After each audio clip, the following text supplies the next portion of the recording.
Hello friends, स्वागत करुच्ची आपण मानकु Sarita's kitchen style को। जदि आपण माने मो चैनल रे नुआ अछंती ताले एहा को सब्सक्राइब करबा सहित पाखरे थिबा बेल आइकन टी को प्रेस कर दियंतु, जहा फल रे कि मोर नुआ वीडियो रो नोटिफिकेशन आपण मानक पाखरे पहुंच परिबो। आज मु आपण मानक पय नै आसीची एक हेल्दी रेसिपी पाळुआ खीरी। पाळुआ आम शरीर पय बहुत उपकारी होइताय। एथिरे प्रचुर परिमाण रे विटामिन बी थाए। पाळुआ आम ब्लड सर्कुलेशन को इम्प्रूव करे थाए। यह खाद्य हजम होबारे मध्य सहायता करि थाए। यह सहित वेट लॉस मध्य करे थाए। ताहले देरी न करी आसंतु जानि नबा एही पाळुआ खीरी रो प्रणाली।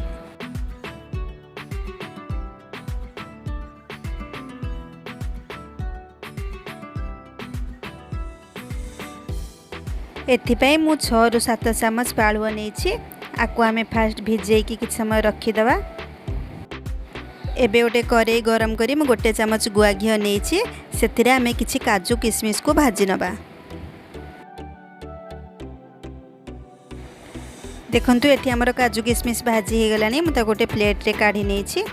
एबे सही कड़ाई रे गोटे चमच घी गरम करी कि आमे गोटे चमच चीनी पकेबा।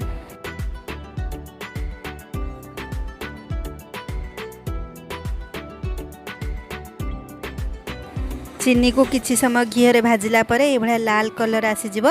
ए लाल कलर हैला परे आमे सेथिरे खीर पके दबा। आमे बे खीरटी को टिके समय फुटिया पई छाड दबा। एथिरे मु गोटे तेजपत्र पकेछि। तेजपत्र पकेले यार बासना बहुत बढ़िया आसी थाए। देखंतु एठी खीर रो कलर चेंज हे गलानी। आउ यह बहुत ठीक मध्य हे गलानी। एबे मु जो पाळुआ को भिजे के रखी थिली ताको भल भाबरे धोई की खीर रे पके दबा। आउ पाळुआटी को खीर रे भल भाबरे गोलेबा। आउ गैस टी को मीडियम फ्लेम रे रखिबा। थिरे आमे स्वाद अनुसार लूण पकेबा। जे कोनसी स्वीट डिश रे लूण पकेले यार टेस्ट आहुरी बढ़ी जाई थाए। आउ एथिरे आमे बे चीनी पके कि भल भाबरे गोळै नबा। मु एठी 5 रु 6 चमच चीनी नेछि। आपन को जेतिकी मीठा पसंद करंती से अनुसार आपन चीनी पकेबे। जो काजू किशमिश को भाजी के रखी थिली सेथिरु आमे अल्प किछि एथिरे पके देबा। आउ किछि मु गार्निश करिया पे रखिछि। एबे आमे एथिरे गोटे चमच गुजराती गुंड पकेबा।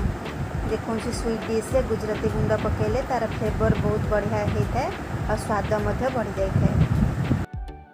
किछि समय फुटिया पई छाडी दबा। देखंतु धीरे धीरे खीर रो कलर केमती चेंज हे गलानी। एथर प्रस्तुत हो जाइए आमर पाळुआ खीरी। मुझे को सर्व कर नेछि आ ऊपर काजू किशमिश दे गार्निश कर नेछि। देखंतु केते सुंदर कलर आसुछि। एही रेसिपीटी को आपण निश्चित घरे बनातु। यह बनया पे बहुत इजी। आ मते कमेंट करिया को भूलिबेनी यह केमती लागिला। देखा पुणी गोटे नेक्स्ट डिलिशियस रेसिपी रे। सेतेबेला पर्यंत विदाय दियंतु। रहिली बाय।